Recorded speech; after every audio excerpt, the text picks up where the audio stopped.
महकमे के एक कांस्टेबल तक से अच्छे खासे लोग डरते हैं। उसी पुलिस के एक आईजी महोदय महिलाओं से इतना डरने लगे हैं कि उन्होंने अपने दफ्तर के बाहर एक नोटिस ही चस्पा कर दिया है। इसमें उन्होंने साफ साफ लिखा है कि कोई भी महिला आगंतुक उनके कक्ष में अकेले प्रवेश न करे।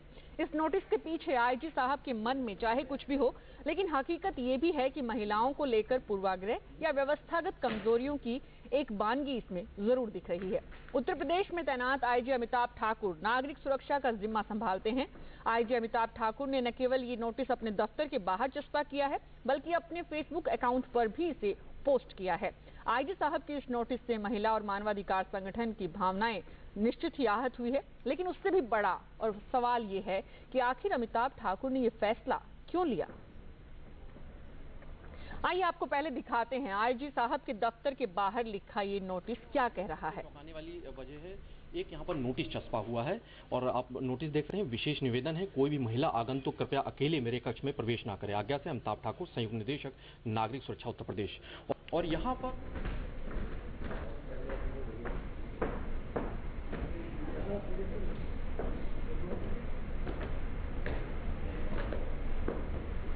आईजी अमिताभ ठाकुर ने अपने नोटिस को सही ठहराया है। उन्होंने कहा है कि उनका कदम महिलाओं के खिलाफ नहीं, बल्कि अपनी खुद की रक्षा के लिए है।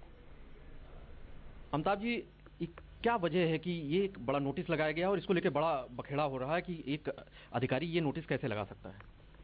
देखिए, हर व्यक्ति को अपनी रक्षा करने का अधिकार भी है, उसका दायित्व भी है। जिस प्रकार से पिछले दिनों लगातार मेरे ऊपर बिल्कुल फर्जी उलूल जलूल किस्म के आरोप लगाए गए कि मैंने यह कहा गया कि मैंने अपने घर में पहले कहा गया गाजियाबाद की एक महिला के साथ मैंने रेप किया, फिर कहा गया कि एटा की एक महिला के साथ मैंने जबरदस्ती तेल मालिश करवाया और उसको अपने बिस्तर पर बिछाया, ये किया। तो निश्चित रूप से इस प्रकार की जो बिल्कुल आसमान से उड़ी इस प्रकार की अफवाहजनक शिकायतें मिलेंगी, तो मेरा दायित्व है कि मैं अपनी रक्षा करूं। मैंने इसी के लिए नोटिस छपा करवाया है। और इसमें भी सबसे बड़ी बात यह है कि मैंने स्पष्ट किया है कि इसमें यह महिलाओं से अर्थ नहीं है, इसमें मेरी अपने खुद की रक्षा का इसमें जो भाव है या जो दायित्व है, उसी के तहत मैंने ऐसा किया है। और विशाखा की गाइडलाइंस क्या कहती हैं? सरकारी और निजी कार्यालयों में, कारखानों में शिकायत समिति बनाना किस तरह से अनिवार्य है? शिकायत समिति की अध्यक्ष कोई महिला होगी। शिकायत समिति के सदस्यों में महिलाओं की संख्या आधे से ज्यादा होनी जरूरी है। यौन उत्पीड़न की शिकायतों के लिए एक विशेष काउंसलर की नियुक्ति जरूरी है। ये हम तमाम कार्यालयों की बात कर रहे हैं जहां पर महिलाएं काम करती हैं। और ये बात हम इसलिए बता रहे हैं कि एक आईजी ऑफिसर अगर अपने ऑफिस के बाहर इस तरह का नोटिस चस्पा करते हैं और उसके साथ साथ दूसरी तरफ विशाखा की गाइडलाइंस जो बनाई हुई हैं, वो उनका पालन जो तमाम कार्यालय है, चाहे वो सरकारी कार्यालय हो चाहे वो प्राइवेट हो, शिकायत समिति शासन को शिकायत व कार्रवाई के बारे में वार्षिक रिपोर्ट भेजे। महिलाओं के यौन उत्पीड़न की शिकायत दर्ज कराना जरूरी है। यौन उत्पीड़न के दोषियों पर अभियोग चलाने की जिम्मेदारी भी मुखिया की। यौन उत्पीड़न की रोकथाम के लिए कदमों की सूचना सार्वजनिक पटल पर रखी जाए। शिकायतें मिलने पर समयबद्ध कार्रवाई हो। शिकायतकर्ता की गोपनीयता की जिम्मेदारी ऑफिस के हेड की होती है। ऑफिस के हेड की, ये सबसे महत्वपूर्ण बात है जो इस पूरे विशाखा गाइडलाइन बताने का आपको पीछे मकसद भी यही था।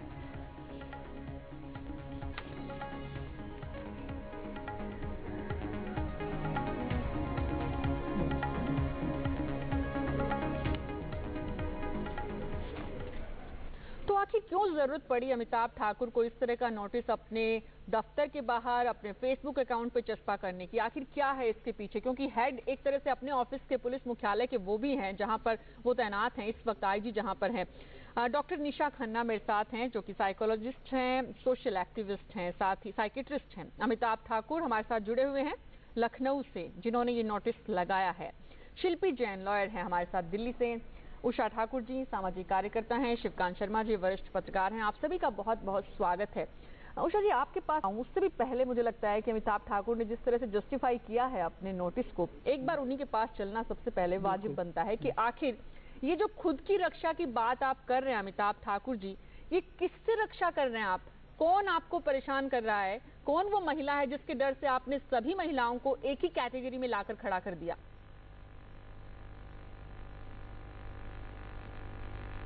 देखा जाए पिछले 4-5 दिनों में अजीब किस्म की 2 शिकायतें मेरे खिलाफ आईं और उसमें मुझे बलात्कार करने का, मुझे एक महिला से बिल्कुल मैं कहूँगा वो शब्द मैं नहीं कह सकता, उस प्रकार से उसके साथ बर्ताव करने का, इस प्रकार की शिकायतें मेरे खिलाफ की गईं और उन शिकायतें राज्य महिला आयोग में आई। उन्होंने संज्ञान लिया। मुझे खुशी होती यदि वो जांच होती, लेकिन यह पूरा एक ऐसा षड्यंत्र था। चूंकि मेरी पत्नी और हम कुछ जो है ट्रांसपेरेंसी पे काम करते हैं, तो उसके लिए इसको हथियार बनाया गया। उसमें कहा गया वो महिला मेरे घर पे आई, मैंने उसके साथ ये दुष्कर्म किया।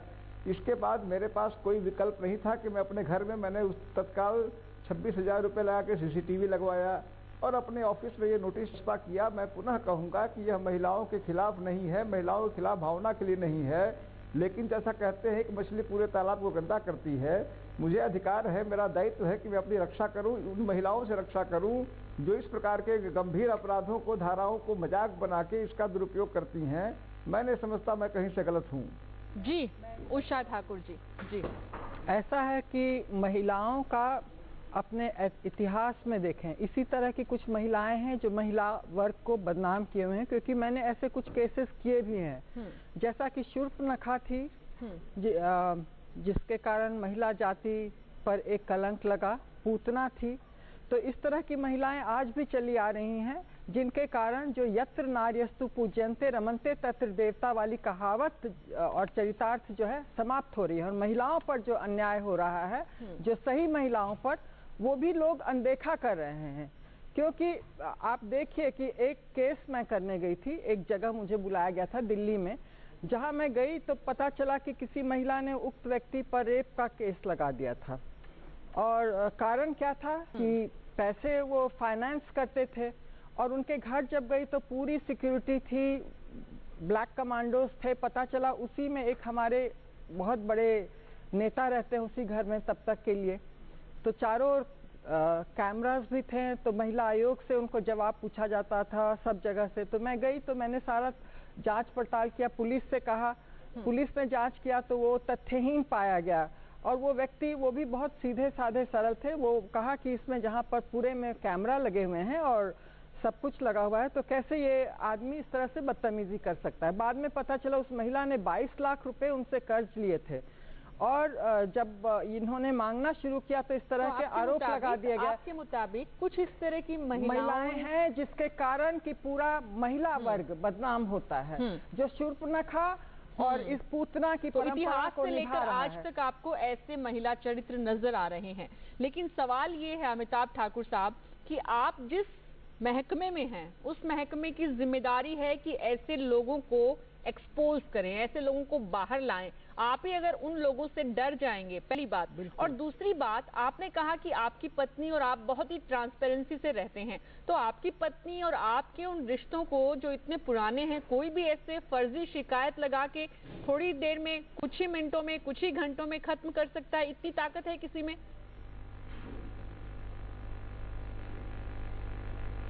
देखिए, प्रश्न मेरा और मेरी पत्नी के रिश्तों का है ही नहीं, वह तो पहले जैसा था वैसा ही है, बहुत ही अच्छा है। प्रश्न वो नहीं है। प्रश्न यह है, मैं इसमें एक और बात कहना चाहूंगा। एक धारा 228A IPC है। ये धारा कहती है कि किसी महिला के साथ दुराचार होगा, उसका नाम प्रकाशित नहीं होगा। जो दरखास्त आई उसमें कहा गया अमिताभ ठाकुर को उसकी पत्नी नूतन ठाकुर ने मदद की है बलात्कार करने में। मुझ पर आरोप लगा, मेरी पत्नी पर आरोप लगा कि उसने मुझे ये बलात्कार में मदद की और मेरी पत्नी का नाम, मेरा नाम पूरे अखबारों में गया। मेरा आपसे ये पूछना है कि यह कौन सा कानून है जिसमें मैं और मेरी पत्नी को उसने एक समय बदनाम कर दिया। झूठी शिकायत पे महिला कौन है, क्या है, कहाँ है, कैसे है, कुछ भी नहीं मालूम है और आयोग का सहारा लेके ये काम कर दिया गया। आपको मेरी व्यथा या मेरे स्थिति में जो भी व्यक्ति है उसकी व्यथा को भी समझनी पड़ेगी। अमिताभ ठाकुर साहब, बिल्कुल हम समझ रहे हैं, हम समझने की कोशिश भी कर रहे हैं, लेकिन हम उससे ज्यादा ये समझना चाहते हैं कि ये तो बाहर के लोग जो पुलिस के पास जाते थे, डरते थे, वो कहते थे इस तरह की बातें। पुलिस बिरादरी के लोग ही अगर इस तरह की बात कर रहे हैं, इसका मतलब व्यवस्था में भी परेशानी है, व्यवस्था में भी कहीं ना कहीं लीकेज है, जिनकी वजह से इस तरह की चीजें आप जैसे अफसरों के सामने आ रही है। निश्चित रूप से मैं समझता हूँ ये उसी का एक स्वरूप है और मेरे ख्याल से देखने में हर व्यक्ति को लगता है दूसरा बड़ा ताकतवर है, लेकिन आप मेरी स्थिति देखिए, एक महिला ने कहीं से एक बिल्कुल शगुफा छोड़ दिया। 500 जगह मेरी शिकायत हुई, मेरे माँ पिता बोकारो में है, वह खबर पढ़ रहे हैं, वह पूछ रहे हैं, मेरे परिवार के लोग पूछ रहे हैं, मैं किसको किसको जवाब दूंगा। तो ये जो व्यवस्था जन्य खामी है, मैं चाहूंगा कि आप उसकी ओर भी अपना ध्यान दें, उसको भी सामने रखें। एक मैं बात इस पर कहना चाहूंगी। जी जी, मैं यही कहूंगी कि हमारी व्यवस्था जो है, मैं दिन रात लोगों से लड़ती भिड़ती हूँ, ये नहीं देखती है, कहते हैं कौआ कान ले गया, तो कान नहीं देख के वो देखता है कि कौआ कान क्यों ले गया। जी, तो ये बिना तथ्यों के, बिना लोगों के, जैसे ऐसे कई मामले में मैं तथ्य तक पहुंचती हूँ, और अगर महिला दोषी है तो उसको सजा दिलवाती हूँ, पुरुष दोषी है तो उसको सजा दिलवाती हूँ। तो कान ले गया वाली कहावत भी यहीं पर चरितार्थ होती है कि लोग देखते नहीं हैं, उसके बाद उड़ा देते हैं। ये बात बिल्कुल सही है। शिवकांत जी, क्या वाकई में इतना वक्त मुश्किल वाला आ गया है कि पुलिस अफसर भी इतना डर रहे हैं और इस तरह के कदम उठा रहे हैं, जिनके हाथ में जिम्मेदारी है कि वो इस तरह के लोगों से मुक्ति दिलाएं समाज को? एक्चुअली तो बड़े ही दुर्भाग्य की बात है। मैं अमिताभ ठाकुर साहब की बात ध्यान से सुन रहा था। मैं उनकी व्यथा से पूरी सहानुभूति रखता हूं, और ये भी मानता हूं कि ये संभव है कि ऐसे स्थानों पर राजनीतिक लाभ उठा लिया जाए शिकायतों का, और जो है अफसर इस तरह की समस्या से घिर सकता है। लेकिन यह 2-3 सवाल हैं। एक तो जो दफ्तर, जो कार्यालय है अमिताभ ठाकुर साहब का, वो एक सार्वजनिक स्थान है, वो उनका अपना घर नहीं है जी। तो उस कार्यालय के बाहर, और वो ऐसा कार्यालय, एक अधिकारी का कार्यालय है, और ऐसे अधिकारी का कार्यालय है जिससे कानून व्यवस्था बहाल करने की उम्मीद रखी जाती है, जिससे जनता ये उम्मीद करती है कि वो उनकी रखवाली करेगा जी। वो उनका सिरमौर है। और ऐसे कार्यालय में, सार्वजनिक कार्यालय में बाहर आप नोटिस लगा दें और एक तरह से डराएं आने वाले आगंतुक महिलाओं को कि आप अकेले अंदर न जाएं, ये कहाँ तक उचित है? ये अपने घर में तो ये कर सकते हैं, लेकिन सार्वजनिक कार्यालय में अगर तंत्र का दोष है, व्यवस्था का दोष है, तो व्यवस्था में अधिकारी हैं और एक कानूनी एक पूरी परंपरा बनी हुई है, उसके तहत जाकर के उनको शिकायत करनी चाहिए, उसे हल करना चाहिए। तो ये तो तंत्र को अपने, अगर तंत्र ही लोगों को डराने लगेगा तो फिर लोग कहाँ जाएंगे? तो ये नोटिस अपने आप में मैं समझ नहीं पा रहा हूँ कि कौन सा अधिकार, आत्मरक्षा का अधिकार उनका है, मैं ये मानता हूँ, उन्होंने आत्मरक्षा के अधिकार का प्रयोग किया, लेकिन ये सार्वजनिक स्थल है, यहाँ आत्मरक्षा के अधिकार की वजह से दूसरों के अधिकार का आप हनन कर रहे हैं नोटिस लगा करके। तो ये बात मेरी समझ में नहीं आती। नहीं, इसका मैं एक जो जिन लोगों का किया था केस, तो वो लोग हमेशा उनके यहाँ गई तो दरवाजा खुला रखते हैं ताकि 4 आदमी आए, तो उसी तरह अमिताभ ठाकुर भी दरवाजा हमेशा खुला रख सकते हैं जी।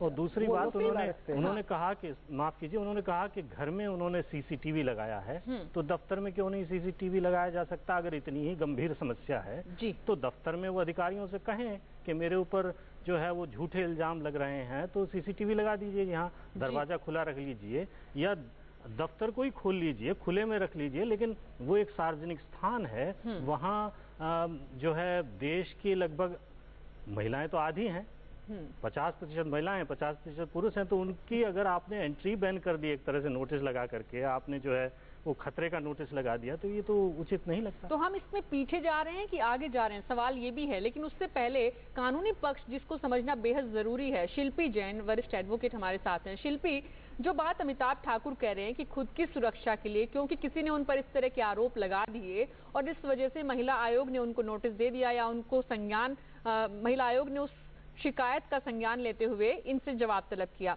क्या कानूनी रूप से इतना आसान है कि कोई फर्जी शिकायत कर दे और उसके बाद कोई भी अफसर इस तरह से आसानी से फंस जाए? जिस दिन से ये लॉ में अमेंडमेंट्स हुए हैं, उस दिन से मैं डिबेट्स में भी पार्टिसिपेट कर रही हूँ। मैंने न्यूज़पेपर में भी आर्टिकल्स लिखे हैं और कहा है कि सोसाइटी को भी और लॉ मेकर्स को भी इसके बारे में सोचना पड़ेगा कि ये जो अमेंडमेंट्स करे हैं, ये इसके इम्प्लीकेशंस क्या होंगे, और वो धीरे धीरे हमारे सामने आ रहे हैं। जो लोग पावरफुल पोजीशंस में हैं, वो ज़्यादा सेंसिटिव पोजीशंस में है, वो ज़्यादा उनके स्टेक्स हैं और ये वहाँ ज़्यादा मिसयूज़ होगा। पहले भी जो रेप लॉ था वो ब्लैकमेल वहाँ पर भी होता था। बहुत से बार हम देखते थे लैंडलॉर्ड टेनेंट रिलेशनशिप में, बॉस एम्प्लॉय रिलेशनशिप में फॉल्स कंप्लेंट्स आती थी, पर उसमें सेफगार्ड ये था कि पहले जो रेप लॉ था उसमें मेडिकल एविडेंस फॉरेंसिक एविडेंस की एक जो सपोर्ट है वो कंपलसरी थी, क्योंकि सिर्फ सेक्सुअल इंटरकोर्स रेप को कॉन्स्टिट्यूट करता था। अब क्योंकि वेस्टर्न कंट्रीज से, कुछ यूरोपियन कंट्रीज से, कुछ यूनाइटेड स्टेट्स की स्टेट्स से उठाकर लॉज अमेंड, उनको कुछ लॉ कहीं से उठाकर, कुछ लॉ कहीं से उठाकर अमेंड कर दिया है। लॉ बनाना एक बहुत सीरियस बिजनेस है।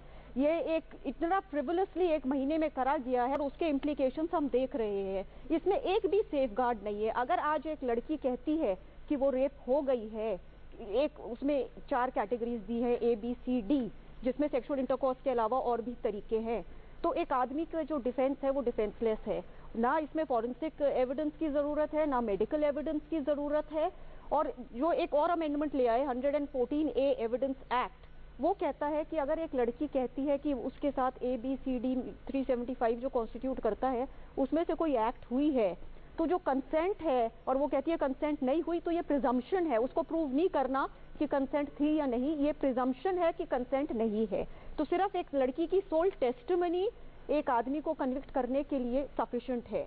तो एक लॉ जब उसके पनिशमेंट इतने स्ट्रिंजेंट हैं, उसके इम्प्लीकेशंस इतने स्ट्रिंजेंट है, उसका जो प्रूफ है, ये एक बेसिक लॉ का प्रिंसिपल है कि अगर पनिशमेंट स्ट्रिंजेंट है और हीनियस क्राइम है तो उसका जो एविडेंस है, उसके प्रूफ जो है वो भी एक बहुत स्ट्रिक्ट होंगे। मगर इसमें हमने पनिशमेंट इंक्रीज कर दी, क्राइम्स को और हीनियस कर दिया है, मगर सेफगार्ड जीरो हैं। तो मैं पूरी तरह से सहमत हूँ। ये तो इन्होंने नोटिस लगा दिया है, बहुत से सीनियर ऑफिसर्स हैं जिन्होंने लेडी सेक्रेटरीज रखना छोड़ दिया है, वो नोटिस नहीं लगा रहे हैं, मगर इसके इम्प्लीकेशंस आ रहे हैं।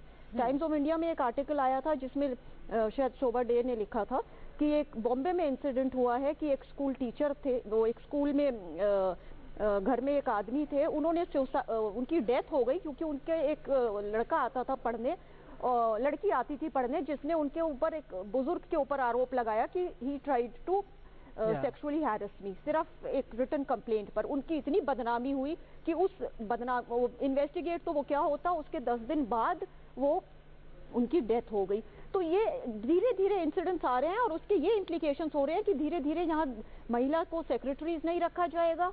इंटरैक्शन, जो एक हेल्दी रिलेशनशिप है आज तक की डेट में, जो हमारे कल्चर में एक हेल्दी रिलेशनशिप है, interaction, intermingling between both the sexes, वो बहुत तरह कठिन उसमें आ रहा है, एक कैटेगरी में जेपटाइज हो रहा है। बिल्कुल बिल्कुल। वो मैं चाहती हूँ कि किसी तरह से ये लॉ मेकर्स जो है इसमें कुछ, तो ये कानून बनाते समय क्या इन पहलुओं पर चर्चा नहीं हुई होगी, ये मैं आपसे पूछूंगी। उससे पहले डॉक्टर निशा खन्ना, ये जिस बात का जिक्र यहाँ पे शिल्पी जैन कर रही हैं, वाकई में स्थितियां इतनी खतरनाक हैं, इतनी परेशानी वाली हैं, इतनी दबाव वाली हैं कि अमिताभ ठाकुर खुले रूप से नोटिस लगा के कर रहे हैं और कुछ लोग बिना नोटिस के भी सेक्रेटरीज विमेन्स को रखना बंद कर दिए हैं।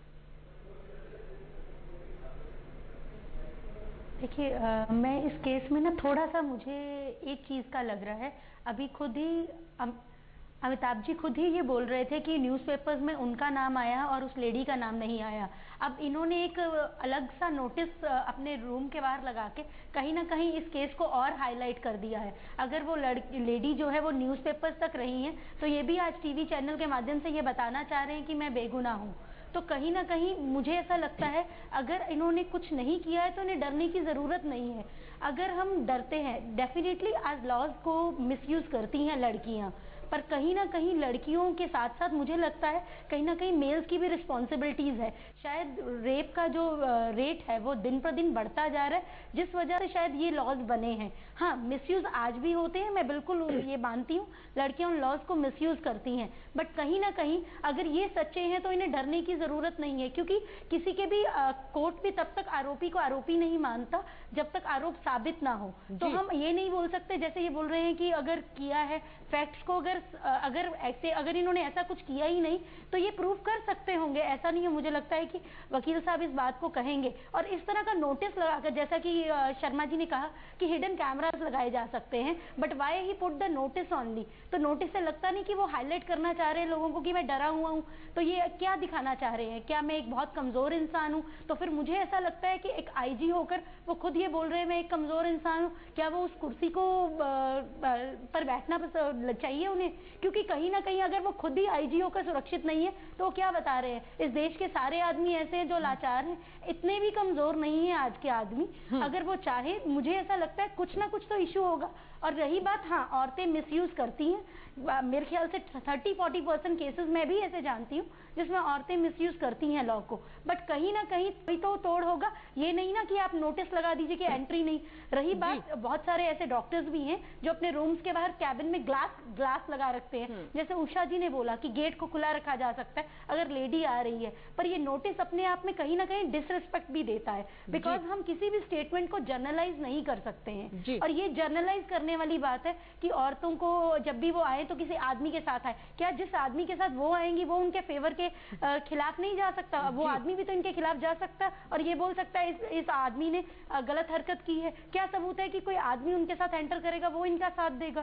तो मुझे कहीं ना कहीं ये लगता है ये हाईलाइट करने के लिए बात कही गई है, नोटिस लगाया गया। आई एम रियली सॉरी, बट मैं जानती हूँ लड़कियां ऐसा करती हैं, औरतें ऐसा करती हैं। जी उषा जी, मैं आपके पास आऊँ उससे पहले शिल्पी, ये बात जो आपने पहले कही थी और उसके बाद यहाँ पर डॉक्टर निशा कह रही हैं कि कानून का सही ढंग से पालन हो तो अपने आप को निर्दोष साबित किया जा सकता है, लेकिन आपने कहा कि कानून ही इतना मुश्किल है, कानून ने ऐसी स्थितियां नहीं बनाई हैं उन पुरुषों के लिए जिन पर आरोप लगते हैं। क्या वाकई में कानून बनाते समय ये चीजें ध्यान में नहीं रखी गई थी? ये जब कानून बने थे, अमेंडमेंट्स आए थे, ये नी जर्क रिएक्शन था। आपको पता है पूरे देश में, पूरी दुनिया में किस तरह के प्रेशर्स थे। इस वजह से ठंडे दिमाग से नहीं सोचा गया। और मैं आज फिर से ये कहती हूँ कि कानून बनाना, स्पेशली पीनल लॉ बनाना, बहुत सीरियस बिजनेस है। उसकी आप लैंग्वेज देखेंगे, हम एक ही सेक्शन में 25 साल से पढ़ रही हूँ, हर बार उसका कोई नया इंटरप्रिटेशन निकल जाता है। सिंपल लैंग्वेज नहीं है, सिंपल जॉब नहीं है, अंग्रेज बना गए थे, उसको हम छेड़छाड़ ना ही करें तो अच्छा है, और करें तो जरा सोच समझ के करें, और उसके क्या इम्प्लीकेशंस हो रहे हैं वो हमें दिख रहा है। इसमें कोई सेफगार्ड नहीं है। पहली बात तो रेप का लॉ जो है वो नॉन बेलेबल है। जैसे ही एफआईआर रजिस्टर होगी, जो कि कंप्लेंट का नेक्स्ट स्टेप है, और ये एक प्री कंडीशन है कि अगर एक लड़की पुलिस स्टेशन जाएगी और कहेगी कि मैं सेक्सुअली हैरेस हुई हूँ तो वो एफआईआर रजिस्टर हो जाएगी। एफआईआर जैसे ही रजिस्टर हुई, ये नॉन बेलेबल है, आदमी अरेस्ट हो जाएगा। और जहां तक इन्वेस्टिगेशन की बात है, इन्वेस्टिगेशन जो है वो एक लड़की की सोल टेस्टिमनी पर इसमें कन्विक्शन हो सकती है। इसमें कोई गवाह की जरूरत नहीं है, ये सबको पता है, ना गवाह होते हैं रेप केसेस में, ना इसका रिक्वायरमेंट है। तो लड़की की जो टेस्टिमनी है वो सफिशिएंट है उस आदमी को कन्विक्ट करने के लिए। बेल का तो मतलब ही नहीं है, नॉन बेलेबल है। जैसे ही एफआईआर होगी ऑटोमेटिकली वो अरेस्ट हो जाएंगे। इसके बहुत से हमने पहले देखा है, जजेस भी विक्टिम्स हो चुके हैं। उसके हम चर्चा नहीं करें तो अच्छा है, क्योंकि उसमें कुछ मीडिया बैन था चर्चा करने के लिए, मगर ऐसे केसेस धीरे धीरे सामने आ रहे हैं। तो अच्छा होगा अभी भी थोड़ा सा इसमें, क्योंकि एक लॉ होता है उसका यूज भी देखते हैं, मिसयूज भी देखते हैं। कुछ ऐसे सेफगार्ड्स लाए जाएं जिससे एक कानून में बुनियादी परिवर्तन की जरूरत है आपके मुताबिक। जो कानून की जरूरत है, जल्दबाजी में बना था, पूरी दुनिया का दबाव था जिसकी वजह से, और उस कानून बनने के बाद भी जिस तरह के रिएक्शन आए थे उस वक्त भी चौंकाया था। फारूक अब्दुल्ला ने कहा था उस समय, सुनाते हैं आपको कि किस तरह से मुझे महिलाओं से बात करने में डर लगता है। सच्चाई ये है कि मैं महिला को सेक्रेटरी नहीं रखना चाहता हूं। भगवान जाने मेरे खिलाफ शिकायत हो जाए और मुझे जेल जाना पड़ जाए। आजकल हर तरफ ऐसा डर महसूस होता है। फारूक अब्दुल्ला जो कि पूर्व केंद्रीय मंत्री हैं, उन्होंने किस तरह से इस कानून के बनने के बाद आशंका जताई थी। सिर्फ उन्होंने ही नहीं, दूसरे लोगों ने भी। समाजवादी पार्टी के अध्यक्ष मुलायम सिंह का वो बयान सबको याद है। उन्होंने कहा था रेप के मामलों पर विवादास्पद बयान देकर लोगों को आहत किया। किस तरह से उन्होंने कहा था कि ये लड़कों से गलतियां हो जाती हैं। लड़कियों बाद में उनका मतभेद हो गया, और मतभेद जब हो गया तो लड़की जाके ब्याह ने मेरा रेप किया। अब बेचारे को 3 को फांसी हो गई। क्या रेप में फांसी दी जाएगी? 3 लड़के हैं, गलती हो जाती है तो 3 को भी फांसी दे दी बम्बई में। अब सोचिए आप, ऐसे कानूनों को बदलने की कोशिश की जाएगी तो उपयोग करने वालों को सजा देंगे और झूठ रिपोर्ट करने वालों को भी सजा का प्रावधान किया। जी उषा ठाकुर जी, निश्चित रूप से किसी को भी सहमति नहीं हो सकती मुलायम सिंह यादव के इस बयान से। तब से लेकर आज तक कटघरे में खड़े हैं वो कि रेप का मामला जो है, जिसके बारे में एक मुख्यमंत्री ने ऐसा कहा, यथा राजा तथा प्रजा। मैं उत्तर प्रदेश नोएडा में रहती हूँ, मैं रोज देखती हूँ इस तरह के मामले गरीब से अमीर में होते हैं, और कोई संज्ञान नहीं लेता है, क्योंकि जब राजा ही ऐसा होगा तो प्रजा भी तो उसी तरह की होगी कि उसी तरह उसी दृष्टि में सब सोचेगी, वही सोचेगी जो राजा सोचेगा। लेकिन ये जो अमिताभ ठाकुर वाला मामला है, ये कहीं ना कहीं हिल गए हैं इतने बड़े पद पर होते हुए, और ये सब होते हुए भी ये चाहते तो वैसे भी जैसे एक बिहार में कहा जाता है कंबल ओढ़ के कुछ नेता घी पीते हैं, कंबल चुपचाप सब कुछ पर्दे के नीचे। लेकिन ये डर गए हैं क्योंकि बड़े पद पर हैं, इनका बहुत प्रचार प्रसार हो गया है, तो इनको आना पड़ा अपने बारे में स्पष्टीकरण देने के लिए। क्योंकि ऐसे केसेस मैंने किए जो महिला आयोग से फाइल्स बंद करवाई हैं, जिन महिलाओं ने आरोप लगाए बड़े बड़े उद्योगपतियों पे, बड़े बड़े लोगों पे, क्योंकि उनका अपना इंटरेस्ट था। तो इसमें मैं जैसा कि ये कह रही हैं कि कानून में थोड़ा परिवर्तन होना चाहिए कि महिला कुछ कह दे तो पहले तहकीकात पूरी होनी चाहिए। मैं क्या कह रहे हैं, जड़ तक जाना चाहिए। मंत्रियों की बात तो मैं कर ही नहीं रही हूँ, लेकिन मैं एक जो ईमान अफसर हैं उनकी बात कह रही हूँ कि कोई भी डर जाएगा या घबरा जाएगा। बड़े बड़े अधिकारी, IAS ऑफिसर जो दिल्ली के हैं वो घबरा जाते हैं ऐसी बातों से, जिनको जाल में लिया गया है और महिला आयोग से जाके फाइलें उनकी बंद हुई हैं। जी अमिताभ ठाकुर साहब, आपके पक्ष में है चिंतन और आपके पक्ष में लोग हैं जिनको लगता है कि कानून का दुरुपयोग करने वालों के शिकार ऐसे लोग हो सकते हैं, लेकिन बहुत आसान सा रास्ता हो सकता है कि आप CCTV कैमरा लगा दें और उसके बाद जिसको जो बात करनी है करें, जिसको जो आरोप लगाने हैं लगाएं, जो जांच होगी उसमें तस्वीरें सारी सामने होंगी। क्योंकि कई महिलाएं पुलिस से भी अकेले में बात करना चाहती हैं। मैं आपसे बिल्कुल सहमत हूँ। वो चूंकि विभागीय प्रक्रिया है, मैंने उसके लिए अपने जो विभागाध्यक्ष है उनसे अनुरोध किया है, उसके लिए मैंने अनुरोध किया है। मैडम, मैं आप सभी से सहमत हूँ इस बात से भी सहमत हूँ कि यह बहुत ही भद्र टिप्पणी नहीं है जो मैंने कह रखी है। मैं इस बात से असहमत नहीं हूँ कि यह नहीं कहता तो बेहतर होता। निशा जी ने जो कही कि ठीक है, ये उतने गुड फ्लेवर में नहीं है। इतना जरूर कहूँगा, निशा जी ने शायद मनोवैज्ञानी हैं, कुछ ज़्यादा आगे बढ़ गई, उन्होंने कुछ निष्कर्ष निकालने का प्रयास किया, वह भी बिना बुनियाद के। वह मुझे ओछा या मैं कहूँ कि अनुचित जरूर लगा। जी, अनुचित लोगों को ये लग रहा है कि आपने नोटिस लगाया, क्योंकि पूरी महिला बिरादरी को आप जनरलाइज नहीं कर सकते हैं। लेकिन शिवकांत शर्मा जी, ये कुर्सी के साथ न्याय नहीं है। डॉक्टर निशा खन्ना ने जो कहा, बहुत बड़े तबके को शायद ऐसा ही लगता है।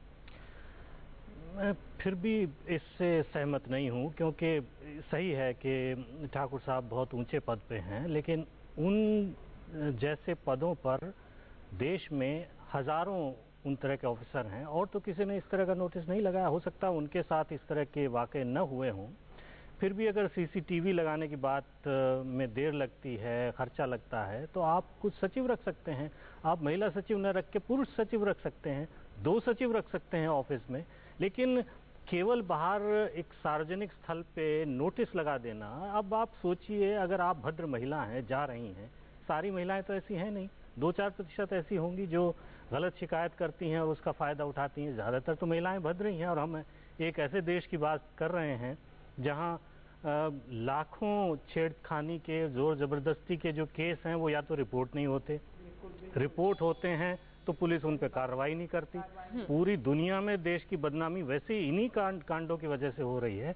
ऐसे देश में हम कानून की सख्ती की अब बात करने लगे, थी कि कानून इतना सख्त बना, सख्त किया गया था, और अब हम नोटिस बाहर लगाने लगे। तो ये मतलब एक भद्र महिला की दृष्टि से अगर आप सोचें तो उसको कितना बुरा लगेगा कि आप अंदर नहीं जा सकते। तो आप उसकी नीयत पे शक उठा रहे हैं, हर महिला की नीयत पे आप शक कर रहे हैं। जिन लोगों को आप अंदर जाएंगी तो यही शिकायत करने जाएंगी। ऐसे समाज में रहने की, उनको ये कहें कि उनको ये अच्छा नहीं लग रहा है कि महिलाओं को इतने अधिकार मिल गए हैं कि उनके अब कहीं ना कहीं सवाल है कि आपकी जवाबदेही तय होगी। डॉक्टर निशा खन्ना। हाँ, मैं यहाँ पर एक कहना चाह रही थी, जैसे सर बोल रहे हैं, तो मैं एटलीस्ट 40% ऐसे केसेस करती हूँ जिसमें महिलाएं जो है झूठे आरोप लगाती हैं आदमियों पर। बट मैं इस बात को जनरलाइज फिल भी नहीं कर सकती। मैं ऐसा इसलिए कह रही हूँ क्योंकि आदमी लोग भी दूध के धुले नहीं होते हैं। डेफिनेटली इन पर अगर ये इल्जाम लगा है, मुझे सहानुभूति है, बट मुझे लगता है ये हाईलाइट होने के लिए करा गया है। ऐसे बहुत सारे लोगों को जानती हूँ मैं जिन्हें हिडन कैमरास लगाए हैं। अगर आपको परमिशन नहीं है तो आप अपनी सेफ्टी के लिए और मेजर्स भी कर सकते हैं। बट मुझे ये लगता है, जैसा भी मिस्टर शर्मा ने कहा, सार्वजनिक नोटिस लगाना अपने आप में एक बहुत बड़ी बात है। अगर मैं अपने रूम के बाहर एक नोटिस लगा दूं कि मेरे साथ कोई क्लिनिक में रेप कर सका है, मेरे रूम का जो दरवाजा है वो लकड़ी का है, वो बंद हो जाता है, और मैं 4-4, 5-5 घंटे कई बार आदमी लोगों से बात करती हूँ। अगर मैं ऐसा सोचकर कि कोई भी आदमी बाहर जाकर ये बोलेगा वो डॉक्टर निशा खन्ना के साथ रेप की कोशिश की है या डॉक्टर निशा खन्ना ने उसके साथ मजे लिए हैं पैसे देकर, तो ऐसी तो कोई भी स्टेटमेंट दे सकता है। पर कहीं ना कहीं आपको ये समझना पड़ेगा, हमारे मेंटल लेवल को भी उतना स्ट्रांग होना जरूरी है। ऐसे हम लोगों की जुबानों को बंद नहीं कर सकते। कुत्ते भौंकते हैं, वो भौंकते रहेंगे, और अगर ऐसी कभी होता भी है तो उनको एक मजबूत इंसान बन के सामने आना चाहिए। आरोप लगे, आईजी की पोस्ट पर है, वो इतनी जल्दी हार कैसे मान सकते हैं? मुझे लगता है इस पोस्ट पर पहुंचने के लिए उनके पास काफी ट्रेनिंग ली गई थी। एक मानसिक लेवल पर आप पहुंचते हैं तभी आप एक ऐसी पोजीशन पर पहुंचते हैं, और ऐसी पोजीशन पर पहुंचकर उनसे बहुत सारी रिस्पॉन्सिबिलिटीज की मांग की जाती है। अगर आप प्रदेश में आईजी होकर ऐसी बात सोच सकते हैं कि मैं हार गया हूं, तो मुझे ऐसा लगता है कि आपको कहीं ना कहीं, अगर आप कर सकते हैं, आप PIL लगवा सकते हैं, जिसे पब्लिक इंटरेस्ट लिटिगेशन में जा सकते हैं, जिसके आप, जैसे मैम ने बोला है, वकील मैम ने बोला है कि वो चेंजेस की जरूरत है, मैं बिल्कुल उसके हक में हूं, खुद बोल रही हूँ 40% ऐसे केसेस है। बट मुझे जो इनसे आपत्ति है वो है एक सार्वजनिक नोटिस लगाने की। हम सब जगह पर जनरलाइज नहीं कर सकते हैं, आदमी और औरत दोनों ही सच्चे हो सकते हैं। मैं इनकी बात पर ये सहमत नहीं कि मैं बहुत जल्दी कंक्लूजन पर पहुंच रही हूँ, बट हाँ, ईगो क्लैशेस होते हैं जब औरत आदमी पर ब्लेम करती है। मैं कई केसेस ऐसे जानती हूँ जिसमें आदमी बहुत बार जो है फंस जाते हैं। इवन मैंने कई केसेस में अपने मेल क्लाइंट्स की हेल्प की है उनके मैरिजेस में, बट ऐसा नहीं मैं बोल सकती ना कि वो सारे मेल्स क्लाइंट्स बहुत सच्चे हैं और सारी औरतें झूठी हैं। ऐसा नहीं है, बहुत सारी औरतें हैं जो हमारे देश में हैं जो आज भी टॉर्चर सह रही हैं, और कई ऐसे केसेस हैं जो तो कोर्ट तक आते भी नहीं है, थानों तक भी नहीं जाते हैं। तो कहीं ना कहीं जो सार्वजनिक नोटिस लगाना है वो अपने आप में गलत बात है। और इसकी क्या गारंटी, इसका जवाब मैं अमिताभ जी से चाहूंगी, इसकी क्या गारंटी कि जो मेल उस औरत के साथ आएगा वो उनके फेवर में बयान देगा? क्या गारंटी है इस बात की? अगर इतना ही डर है तो वो रूम का दरवाजा खोलकर बात करे ना।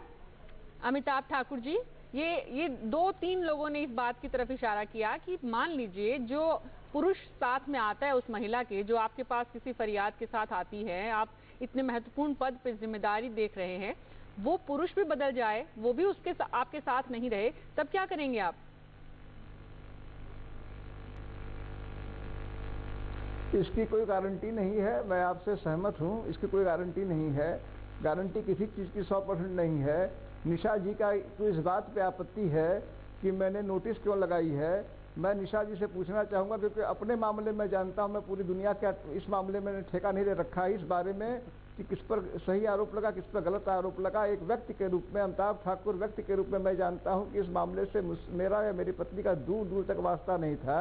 मैं निशा जी से जानना चाहूंगा कि क्या उन्हें इस बात पे उस महिला के प्रति भी कोई आपत्ति है जिसने इस तरह का झूठा लांछन लगा दिया, और उसने मुझे सर से पांव तक कई स्थानों पे मैं किस किस व्यक्ति को कहां घूम के फोन से, फैक्स से, ईमेल से कहां शिकायत अपनी स्थिति प्रकट करूंगा, और मेरे जैसा हर व्यक्ति जिस पर उस तरह का झूठा आरोप लगा हो, क्या निशा जी को उनमें से किसी महिला के प्रति भी आपत्ति है? जी, आपके पास आऊंगी वापस। मेरे साथ कॉलर है एक दिल्ली से, असलम, वो कुछ कहना चाह रहे हैं। उसके बाद शिल्पी जैन, आपके पास आऊंगी।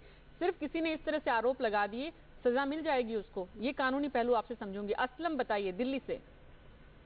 सर जी, अमिताभ साहब जो ठाकुर बैठे हुए हैं, इन्होंने, मैं तो समझता हूँ कि अपनी तरह से सही लिखा है, क्योंकि कोई भी एक लड़की है वो नहीं चाहती कि कोई भी लड़का उसके घर रूम में आ जाए या अचानक आ जाए, क्योंकि वो अपनी सिक्योरिटी चाहती है। ये भी इनका भी दिल है, ये भी चाह रहे कि मैं भी सिक्योर रहूं, तो उन्होंने भी सही लिखा हुआ है। सारी लड़की कोई थोड़ी है, लड़के को भी है। जी असलम, बहुत बहुत शुक्रिया असलम। लेकिन आपको जानकारी होगी, आप अगर कार्यक्रम देख रहे हैं तो असलम, वो ये कि अमिताभ ठाकुर सिर्फ एक समाज के व्यक्ति नहीं हैं, एक समाज के बहुत महत्वपूर्ण पद पे हैं वो, और इसलिए ये सवाल पूछा जा रहा है। उन्होंने अपने घर के बाहर लगाया होता तब भी कोई शायद इस तरह से नहीं पूछता उनसे, लेकिन सवाल ये है कि वो आईजी हैं, राज्य में बहुत बड़े महत्वपूर्ण पद पे हैं, वहां रहते हुए क्या उन्हें इस तरह का कदम उठाना चाहिए, क्या उनका ये फैसला होना चाहिए, ये हम चर्चा कर रहे हैं और आप सब लोगों की राय इसमें शामिल कर रहे हैं। ठाकुर जी, आपके पास आऊं उससे पहले शिल्पी, ये जो बार बार अमिताभ ठाकुर कह रहे हैं कि वो भयभीत थे, वो चिंतित थे, उन्होंने अपनी सुरक्षा की है, आपने भी कानून की खामियां बताई, इन खामियों के बीच में भी क्या इतना आसान है कि किसी निर्दोष व्यक्ति को फंसा दिया जाए? ये जो इन्होंने नोटिस लगाया है, इससे इनकी मेंटल स्टेट पता चलती है। ये एक पुलिस ऑफिसर है, उसके साथ साथ एक सिटीजन भी हैं, एक इंडिविजुअल भी हैं, और इस प्रेजेंट सिचुएशन में एक विक्टिम की स्टेटस में है, क्योंकि एक मर्द हैं। तो जहाँ तक कन्विक्शन की बात है, उसके लिए मैंने आपको पहले जैसे बताया था, अगर एक लड़की जाती है पुलिस स्टेशन, एक हैंड रिटन, नहीं, वो तो आपने बताया। मैं आपसे ये समझना चाह रही हूँ कि जब पुलिस जांच करती है, जब कोर्ट में मामला पहुंचता है, तो न्यायालय में न्यायाधीश भी और पुलिस के ऑफिसर भी उस केस को जब देखते हैं तो उसकी सच्चाई को जानते होंगे, समझते होंगे, तहकीकात करते होंगे। तब क्या इतना आसान है कि किसी निर्दोष व्यक्ति के खिलाफ इस तरह से जांच हो और जांच में वो दोषी पाया जाए, चाहे वो दोषी हो चाहे ना हो? पहले जो रेप लॉ था, वो अगर फॉल्स कंप्लेंट भी है या फॉल्स एफआईआर है, तो ट्रायल या इन्वेस्टिगेशन के दौरान साबित हो जाता था कि फॉल्स है, तब पता चल जाता था ब्लैकमेलिंग के केसेस हैं, मिसयूज है, क्योंकि उसमें जो सेक्सुअल इंटरकोर्स था वो मेडिकल एविडेंस, डॉक्टर की गवाही उसमें कंपलसरी होती थी, लैब में फॉरेंसिक रिपोर्ट आती थी। ये दोनों जो रिक्वायरमेंट्स थे ये मैंडेटरी थे। ठीक है, विटनेस नहीं था, मगर मेडिकल एविडेंस की सपोर्ट थी फॉरेंसिक की। अब जो ये और एक्ट्स उस पर इंक्लूड कर दिए हैं, उसमें ना मेडिकल एविडेंस की जरूरत है, ना फॉरेंसिक एविडेंस की जरूरत है, ना किसी विटनेस की।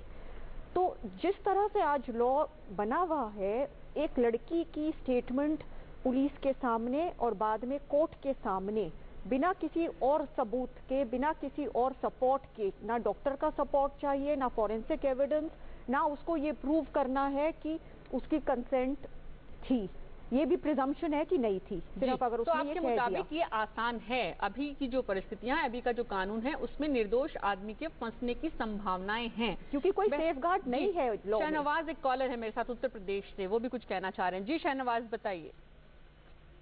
हेलो जी बताइए। जी मैडम, मैं मैडम बोलना चाहता हूँ कि जैसे ये आईजी साहब हैं, तो इन्होंने जैसे इनको फंसाया गया है, तो ऐसे बहुत से केसेस होते हैं कि जो ये हमारा एक दोस्त था, फ्रेंड, उनकी मतलब जो है वाइफ एक वहाँ पे थी जज की, जो कि सुप्रीम हाई कोर्ट की जज थी महाराष्ट्र की। वो आके उनको ब्लैकमेल करती थी। इस बारे में आप क्या कहना चाहते हैं कि वो अगर करता है तो ठीक है, नहीं करता है तो उसको जो है, जैसे उनके साथ कुछ सहमति करना चाहता है तो ठीक है, नहीं तो वो डरा धमका कर जो है उसे भगा देते थे। तो बहुत से ऐसी महिलाएं हैं अपने समाज में, हिंदुस्तान में, कि जो खुद पुरुषों को टार्चर करती है। जी शाहनवाज, बहुत बहुत शुक्रिया। आपकी भावनाओं का हम सम्मान करते हैं और इसीलिए समाज में चाहे पुरुष चाहे महिला, ऐसे जो लोग हैं उनसे राहत मिले, इसीलिए इस कार्यक्रम को करें। शिवकांत शर्मा जी, ये जो कॉलर कह रहे हैं, नहीं, इसके बारे में नहीं, मैं तो आईजी साहब से उत्सुकतावश एक सवाल पूछना चाहता हूँ। ये ठीक है कि उन्होंने अपने दफ्तर के बाहर नोटिस लगा लिया, घर में सीसीटीवी लगा लिए, लेकिन इतने बड़े अधिकारी हैं तो महिलाओं के दफ्तर में भी जाना होता होगा। तो जब महिलाओं के दफ्तर में जाते हैं तब ये क्या करते हैं, या महिलाओं के घर जाते हैं, या ऐसी जगह जाते हैं, चाहे वो डॉक्टर है या कुछ भी है, महिला है, तब ये कैसे जाते हैं? अमिताभ ठाकुर साहब। अब देखिए, सवाल यह है कि मैंने हर जो स्थिति का कि कब कब कहाँ मैं किस ट्रेन में चलूंगा, किस बस पे, मैंने उस हद तक नहीं सोचा है। शिवकांत जी अपनी जगह सही हैं, क्योंकि 100% जिस जीवन की ही पूर्ण संभावना है कि इसकी मौत सुनिश्चित हो, उस जीवन में 100% आदमी बिल्कुल सुरक्षित होकर चल पाए, ये संभव नहीं है। लेकिन एक मैन ऑफ प्रूडेंस, मैं ज्यादातर दफ्तर में बैठता हूँ या घर पे रहता हूँ, तो कम से कम इन दो जगहों पे तो सुरक्षा करूंगा कि वो भी मेरा अधिकार नहीं है। शिवकांत जी से जानना चाहूंगा कि कम से कम वह तो मेरा अधिकार है, मैंने कोई अभद्रता नहीं की, कोई अशिष्टता नहीं की। वहां भी सादर निवेदन लिखा है, तो क्या सादर निवेदन करने का भी एक इस देश के नागरिक को अधिकार नहीं है? नहीं, अधिकार है, लेकिन मैं ये सोचता हूँ कि घर में आपका अधिकार है, लेकिन सार्वजनिक आपने दफ्तर के बाहर जो नोटिस लगा दिया है, वो मुझे इसकी कानूनी स्थिति का पता नहीं है, लेकिन मुझे नहीं लगता कि ये अधिकार है, आप इस तरह का नोटिस वहाँ लगा सकते हैं। और ये तो स्वाभाविक है कि कानून, अगर आप संविधान की शपथ लेते हैं तो वहाँ पर आप महिलाओं की सुरक्षा की शपथ भी लेते हैं और कानून व्यवस्था को संभालने की शपथ भी लेते हैं, और उसमें ये दोनों चीजें शामिल हैं कि महिला पुरुष बराबरी के साथ आप सभी की बात को सुनेंगे। बहरहाल, प्रकाश जोशी एक कॉलर है मेरे साथ लुधियाना से, वो भी कुछ कहना चाह रहे हैं। जी प्रकाश जी, बताइए। हाँ मैडम नमस्कार। जी नमस्ते। हाँ मैडम, मैं ये कहना चाहता हूँ कि जो अमिताभ ठाकुर जी कह रहे हैं वो बात एकदम राइट है। अभी 20 या 25 रोज पहले मैं लुधियाना से मतलब हिसार जा रहा था, तो जनरल बोगी में एक लेडी सो रही थी, तो मैं बोला भाई मेरे को बैठने दो, तो उसका मर्द भी साथ में था, तो बोला कि आप मतलब आदमी सही नहीं हो। मैं बोला जी इसका क्या प्रूफ है? तो बताइए कि अब जनरल ट्रेन में है, जनरल बोगी में यात्रा कर रहे हैं, लेडी सो रही है, तो उनको उठाने का भी हक नहीं आदमी से, इतने डरे हुए हैं आप। जी प्रकाश जोशी जी, आपकी भावनाओं का हम सम्मान करते हैं। डॉक्टर निशा खन्ना, आपने अगर इस कॉलर को सुना है तो कुछ इस तरह की चीजें भी आती हैं हवा के झोंके में जो परेशान करती हैं। मैं खुद मान रही हूँ कि 60% 40% केसेस में लड़कियां जो हैं वो झूठे इल्जाम लगाती हैं, उनका बेस होता है, यूजलेस बेस होता है। मैंने खुद क्राइम अगेंस्ट वुमेन सेल के साथ काम किया है, वहां मैंने कई ऐसे केसेस देखे हैं जो फेक हैं। मैं खुद बोल रही हूँ इस बात को, बट मुझे जो एतराज है वो उनके ये सार्वजनिक नोटिस लगाने से है। वो अगर सच्चे हैं, मुझे इस बात से बहुत अच्छी बात है। अगर उन्होंने ऐसा कुछ नहीं किया तो वो एक ऐसे इंसान बन गए हैं, लाचार है। पर मुझे लगता है इस चीज को दूसरे तरीके से हैंडल किया जा सकता था। ये लगाने की कि सार्वजनिक नोटिस लगाकर उस चीज को हाईलाइट करना, कहीं ना कहीं ये अपना डर बता रहे हैं, तो ये डर अपने एक सीनियर्स को बता सकते हैं। उस सीनियर्स के चलते ये जो अगर ये सीसीटीवी कैमरा डायरेक्ट नहीं लगा सकते थे तो हिडन कैमरास लगा सकते थे जो अपनी पर्सनल यूज के लिए। मुझे ये लग रहा है कि ये कहीं ना कहीं सार्वजनिक लेवल पे बता रहे हैं कि मैं डर गया हूँ। I am really sorry, as a psychologist होने के नाते मैं अभी भी बोलूंगी, क्योंकि मैं भी इनको पर्सनली नहीं जानती हूँ, मैं पूरे मैटर को नहीं जानती हूँ, तो ये जर्नलाइज स्टेटमेंट नहीं दे सकती हूँ कि ये बेगुनाह है। डेफिनेटली ये इनके ऊपर शक किया जा सकता है, पूरी तरह से इनको नहीं कहा जा सकता कि इन्होंने गुनाह नहीं किया है, बट कहीं ना कहीं मैं अभी भी ये कहूंगी सार्वजनिक नोटिस लगाना गलत है। अगर इन्होंने ऐसा कुछ नहीं किया तो और भी मैं बोलूंगी, चाहे वो कैमराज थे, चाहे वो अपनी परमिशन से होते या हिडन कैमराज हो। निशा, मैं एक बात बताती हूँ कि ऐसी परिस्थिति में जहाँ एक व्यक्ति आपको इस तरह अमिताभ जी मैं आपके पास आऊंगी, उषा ठाकुर अपनी बात करें। परिस्थिति में जहाँ एक व्यक्ति इतने ऊंचे पद पे हो, जिसकी पत्नी और सब पर झूठे इल्जाम और गलत इल्जाम लगे और सब कोई देख रहा है, अखबारों में आए और सब जगह आए, तो वो व्यक्ति की नींव कहीं ना कहीं हिल जाती है, उसका परिवार हिल जाता है। और वो हिलने, और साइकेट्रिस्ट है तो उसमें वो कुछ भी लिख दे, क्या कर दे, कुछ समझ में नहीं आता। कहीं से सहयोग अगर मिले तब तो ये नहीं लिखे, लेकिन सहयोग नहीं मिलने की वजह से अपने आप को सुरक्षित करने के लिए ही शायद ये लिखा होगा जी। क्योंकि मैं भी ऐसे केसेस बहुत देखती हूँ, तो ऐसे स्थिति में पूरा परिवार ही हिल जाता है। निशा, उषा जी ये बार बार सबकी तरफ से ही कहा जा रहा है कि उषा जी, मैं बस उनकी ये जो चिंता है कुछ हद तक, किसी मर्द के उनके साथ रूम में जाने पर क्या सेफ्टी है? नहीं, वो भी सेफ्टी नहीं है, मर्द भी गलत हो सकता है, वो भी कहेगा हाँ। किसी मर्द के रूम में जाने, मुझे ये लगता है, मुझे जो एतराज है, अगर ये इन्होंने गुनाह नहीं किया, बिल्कुल अगर इनको जरूरत है, इवन मैं हेल्प के लिए तैयार हूँ। मैं मानसिक स्थिति जानती हूँ ऐसे परिवारों की, ऐसा नहीं है, मैं खुद बोल रही हूँ। मैंने कई केसेस में औरतों ने झूठे केस किए, FIR करवाई है मर्दों के खिलाफ, झूठे दहेज की। मेरे कई मेल क्लाइंट्स हैं जिनको मैंने बचाया इन चीजों से। बट मैं ये बात बोल रही हूँ, मुझे इनके सार्वजनिक नोटिस लगाने से प्रॉब्लम है, क्योंकि आप ये अगर ये बोल रहे हैं जो बात निशा कह रही है, कर सकता, मुझे वो नोटिस से प्रॉब्लम, जो बात निशा लगाया है वो गलत है। उषा जी सवाल ये भी है यहाँ पे कि वो एक ऑफिसर हैं, वो उनकी ट्रेनिंग का हिस्सा होता है कि साइकोलॉजी भी उन्हें पढ़ाई जाती है। आने वाले जो उनके पास फरियादी हैं उन्हें किस तरह से टैकल करना है ये भी उन्हें सिखाया जाता है, इसलिए वो ये नोटिस लगाकर क्या बच सकते हैं, सवाल ये है। और दूसरे अफसर किस तरह से लेंगे, पूरी प्रशासनिक मशीनरी इसको किस तरह से रिएक्ट करेगी, ये तमाम सवाल हैं, क्योंकि आने वाले दिनों में इसका असर देखने को मिलेगा। लेकिन उन सब सवालों पर आपके पास जाऊं उससे पहले एक कॉलर है दीपू यादव उत्तर प्रदेश से, वो भी कुछ कहना चाह रहे हैं जी। उत्तर प्रदेश से एक कॉलर को ले लेते हैं, उसके बाद आपके पास आती हूँ उषा जी। जी दीपू बताइए। जी मैडम नमस्कार, मैं ये पूछना चाहता हूँ, ये जो तमाम तरीके के राजनीतिक लोग शिकार हो जाते हैं कि गलत आरोप लगाने पे, इसकी कम से कम आप लोग मीडिया से जुड़े हैं तो आप लोग सुप्रीम कोर्ट में, हाई कोर्ट में ये अपील रखें कि जो भी जांच हो, जांच होने के बाद मगर कोई कार्रवाई हो, उसके बाद में लोगों को न्याय मिल सके, तब तो कोई कार्रवाई हो। लिहाजा इस पे आप लोग विचार करना चाहिए। जी विचार करना चाहिए उषा ठाकुर जी, बहुत बहुत शुक्रिया दीपू यादव। उषा जी, ये जो नोटिस लगाया है इस पर मैं ये कहूंगी कि जरूर इसमें कुछ ना कुछ इम्बैलेंस की वजह से हुआ है, क्योंकि ये नोटिस लगाएंगे तो ये भी हो जाएगा ना कि ये एक अधिकारी हैं जिसके ऊपर सब कई लोगों की नज़र है, और सब देखेंगे कि अधिकारी ही कमज़ोर है तो वो कितनी मजबूती से काम करेंगे। तो ये तो खैर नोटिस लगाना गलत हुआ, लेकिन बाकी बातों में कि महिलाएं गलत हैं, शूर्पणखा और पूतना की परंपरा आज भी चली आ रही है। शिवकांत जी उससे ज्यादा ये बताइए कि ब्यूरोक्रेसी दूसरी आने वाले अफसर वो किस रूप में लेंगे इसको? निश्चित रूप से कोई बहुत अच्छे रूप में तो नहीं ले सकते, लेकिन मैं ये सोच रहा था कि ये देखिए, जहाँ तक कानून और उसको प्रमाणित करने की बात है, आप बलात्कार और किसी गंभीर कोशिश को तो प्रमाणित कर सकते हैं, लेकिन छेड़छाड़, अपमान, इस तरह की चीज़ों को तो प्रमाणित करना बड़ा मुश्किल है। ये तो समस्या हर वक्त ही रहेगी, इसलिए इसका कोई न कोई इलाज निकालना होगा। अगर ये समस्या इतनी व्यापक हो गई है, जो मुझे नहीं लगता अभी तक इतनी व्यापक है, कुछ केसेस हैं, हो सकता है 10% हो, 5% हो, लेकिन इससे पहले कि ये समस्या व्यापक हो जाए, इसका समाज को बैठ करके कोई न कोई हल सोचना होगा। क्योंकि ये भी अच्छा नहीं है कि महिलाओं को उनके उस पे छोड़ दिया जाए और उनके साथ अभद्रता हो, उनके साथ छेड़छाड़ हो, जिसका जो है किसी तरह जिसको प्रमाणित नहीं किया जा सकता, केवल गवाही के थ्रू ही किया जा सकता है और कोई शारीरिक प्रमाण हो नहीं सकता। और ये भी नहीं किया जा सकता कि निर्दोष व्यक्तियों पर लांछन लगते रहें और वो डर करके और जैसा आईजी साहब ने किया इस तरह का काम करने लगे।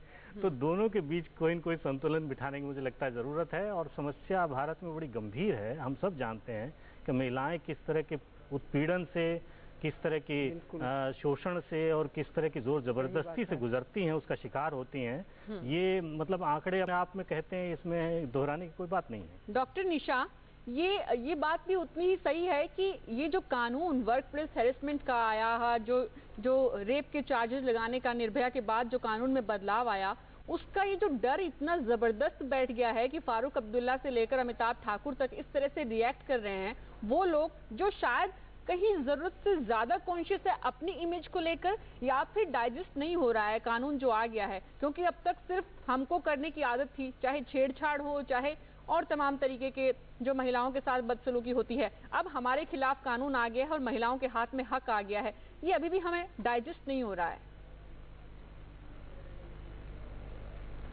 मुझे कहीं ना कहीं ये बात बिल्कुल लगती है, क्योंकि पहले मेल अगर कुछ भी कर जाता था तो उसके लिए बहुत आसान होता था बचना।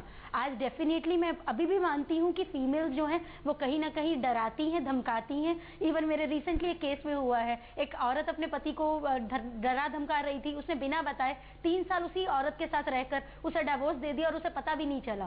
सो ऐसा नहीं है, पैसे दिए, वकील को पैसे खिलाए, जज को पैसे खिलाए, मैं मानती हूँ, क्योंकि वो परेशान था उस औरत से, अपनी वाइफ से परेशान था, उसके पास और कोई रास्ता नहीं था, पर कहीं ना कहीं उसने गलत किया है। मैं ये चीज मानती हूँ गलत जिसे बोलते हैं दुरुपयोग हो रहा है कानून का, पर कहीं ना कहीं इस बात को भी आपको ध्यान में रखना होगा कि औरत के आज भी हम इक्वेलिटी की बात करते हैं, इक्वेलिटी आज भी औरत को नहीं मिली है। मैं फेमिनिन नहीं हूँ, बट ये बात जरूर कहूंगी कहीं ना कहीं मर्द की सोच भी इतनी साफ सुथरी नहीं है। आज भी हम जानते हैं, even you can't imagine if you speak with the people of outside the country, they will say कि आपकी कंट्री में तो औरत के साथ रेप हो जाता है। आज भी आप बता दीजिए कि रात के 3 बजे अगर मैं सड़क पर चली जाऊंगी तो क्या लड़के छेड़ेंगे नहीं मुझे? ऐसा नहीं होता कि एक लड़का अकेला जा रहा है, लड़कियां छेड़ रही हैं, पर आज भी आप अपनी बेटियों को घर के बाहर 3 बजे नहीं भेजेंगे। तो कहीं ना कहीं डेफिनेटली अमेंडमेंट की जरूरत है। कहीं ना कहीं ऐसा है कि कुछ लोग, बेगुनाह लोग भी फांसी पर या इन प्रॉब्लम्स में फंस रहे हैं, उनके लिए जो भी है वो तो कानून पर बैठने वाले जो हैं वही उस चीज का फैसला करेंगे। बट कहीं ना कहीं मुझे लगता है इंसान को भी इंडिविजुअली लेवल पर स्ट्रांग होना जरूरी है। अगर आप किसी पोजीशन पर हैं और अगर आप हार मान गए तो मुझे लगता है कुछ देर की छुट्टी करके इनको कहीं ऐसे जगह पर या अपने डिस्कशन करके, I would say that he need help of a psychologist और a psychiatrist who will guide him. तो ऐसी चीजें करें क्योंकि उनसे एक दुनिया कुछ मांग कर रही है। He is into a particular position, so at least उस पोजीशन पर बैठकर उनको उस पोजीशन के अकॉर्डिंग बिहेव करना चाहिए, ना कि एक नॉर्मल इंसान के नाते। जी, अमिताभ ठाकुर तो लोग इनके पास आएंगे। अगर यही इतने कमजोर है, यही आईजी साहब से पूछा जाए कि क्या समाधान है उनकी नजर? आईजी साहब, बहुत संक्षेप में, कार्यक्रम में वक्त खत्म हो चुका है, बहुत संक्षेप में समाधान क्या हो? नोटिस हटाएंगे बहुत जल्दी? आज ही हटा देंगे। मैं नोटिस तो मेरा जो उद्देश्य था वो हो गया, मेरी जो बात कहनी थी मुझे वो हो गई। यह बात लोगों तक गई कि हाँ इस कानून का दुरुपयोग हो रहा है। नोटिस रहना न रहना, और जितना वो मुझे डरने की बात कह रही हैं तो उतना मैं डरता नहीं हूँ। ईश्वर की कृपा है। तो मतलब आपका मकसद पूरा हो गया और हमने कार्यक्रम में चर्चा करके मैसेज देना होता है। हाँ, बिल्कुल बिल्कुल। बहुत बहुत शुक्रिया, बहुत बहुत शुक्रिया अमिताभ ठाकुर और तमाम हमारे मेहमान। उषा ठाकुर जी, बहुत कम कार्यक्रम खत्म करना पड़ेगा। बहुत बहुत शुक्रिया। हमने कहा था कार्यक्रम के शुरू में भी कि हम अमिताभ ठाकुर के नोटिस के पक्ष और विपक्ष में नहीं है, हम तमाम पहलुओं पर चर्चा करना चाहते हैं। इसलिए हमने आज अपने कार्यक्रम का कुछ नाम इस तरह से रखा था कि ये जो फैसला है ये कैसा है। हमारे तमाम मेहमानों के साथ ज्यादातर कॉलर्स ने अमिताभ ठाकुर के नोटिस लगाने के पीछे की भावना का भले ही समर्थन कुछ हद तक किया हो, लेकिन सभी ने ये कहा है कि ऐसे रास्ते नहीं हो सकते बचने के लिए। और कम से कम एक आईपीएस ऑफिसर अपने दफ्तर में महिलाओं को अकेले न आने की अपील नहीं कर सकता, क्योंकि वहां पर आने वाले फरियादी भी होते हैं और आईपीएस ऑफिसर की अपनी जिम्मेदारी भी होती है। और अमिताभ ठाकुर ने भी इस बात को मान लिया है कि शायद रास्ता ये नहीं था, लेकिन इस रास्ते को उन्होंने तलाशा क्योंकि वो अपने आप को बेगुनाह साबित करना चाहते थे और बेगुनाह लोग ऐसे न फंसे, इसके लिए कानून में थोड़ा सा बदलाव की भी जरूरत है और आने वाले दिनों में हो सकता है कानून मंत्रालय इस पर जरूर ध्यान देगा। बहरहाल